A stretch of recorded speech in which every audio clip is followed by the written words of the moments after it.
And here's why.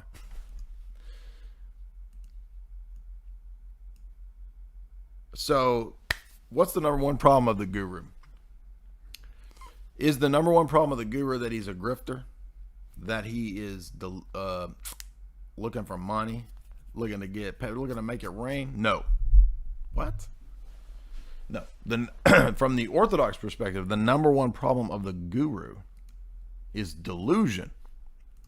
Now, even if the person is a con man or grifter, typically it seems to me, I mean, I think you can have some gurus that are total grifters, but it seems to me that a lot of the gurus kind of believe they're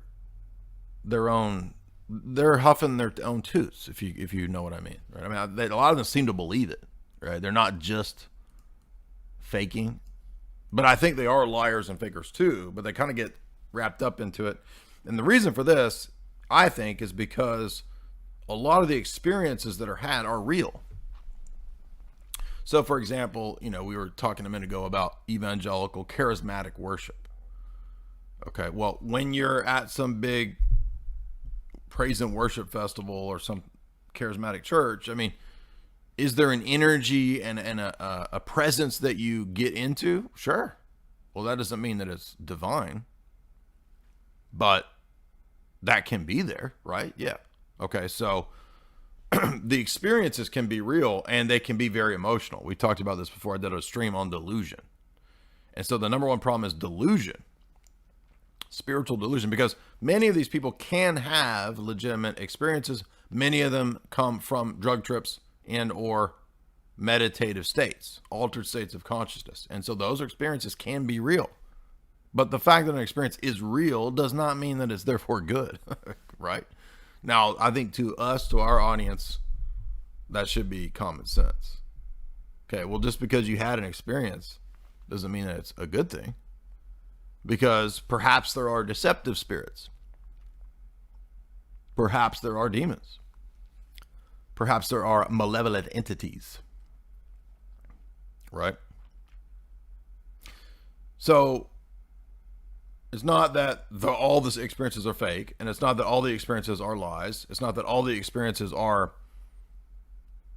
inauthentic, but just having a mystical experience, just having an esoteric journey, a guided thing, vision quest, DMT, LSD trip, meditative, whatever, does not therefore equate to it being good, holy, positive, or from an angelic or divine source. In fact, it could be from an evil source. So the question then is, well, how do you determine whether this was an experience that came from a positive source or a negative source, or just from your own self? There's only three options here. Either it's from God and a good source, the angels, or it's of demonic inspiration, or it's from yourself, from your own heart, your own spirit.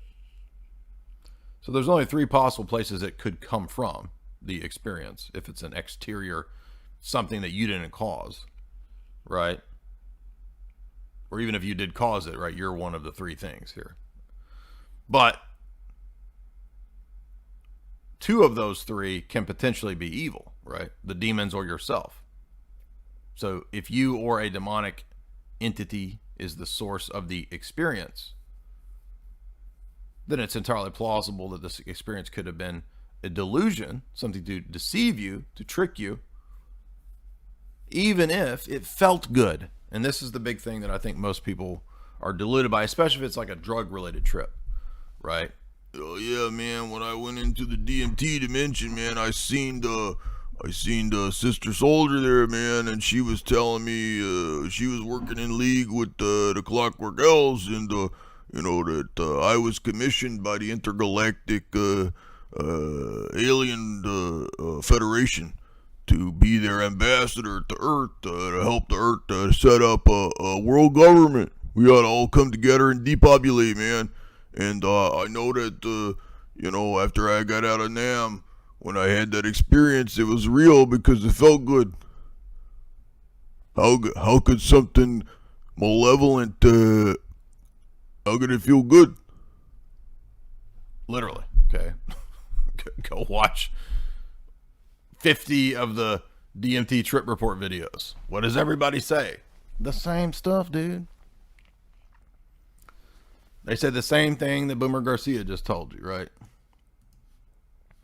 Oh, yeah, dude. Oh, gotta be one, man. Oh, right. And why is it good? Oh, because, like when I was laying there, the cute little dudes, dude.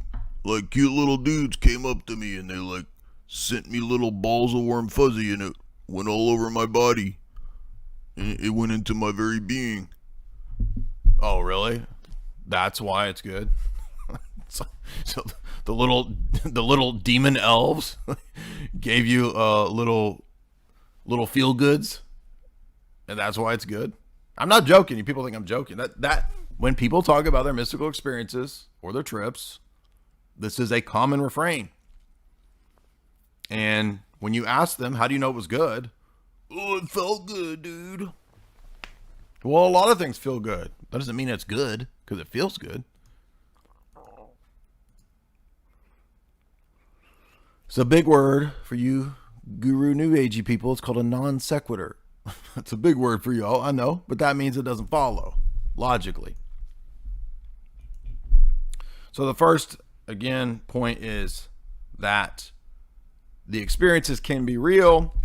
Many times they are real, and this is the reason that it's such a powerful impact on the guru, because the guru isn't always necessarily a con man. There might be an element of fraud and connery at work. Not Sean Connery, but real con artistry. It's the con of the guru. So real experiences, but in many cases, these can be demonic. And especially if the message of the experience is that you're the chosen one, you're special, everybody needs to bow down to you, you've solved the universe, you've solved the world, everything's one, monism, depopulate the planet. I mean, literally, right? Stop eating meat, dude. When I was tripping, the entities told me to stop eating meat, and everything's one. Oh, bro, so revolutionary. Nobody said that except for every religion for like 6,000 years. Oh, right.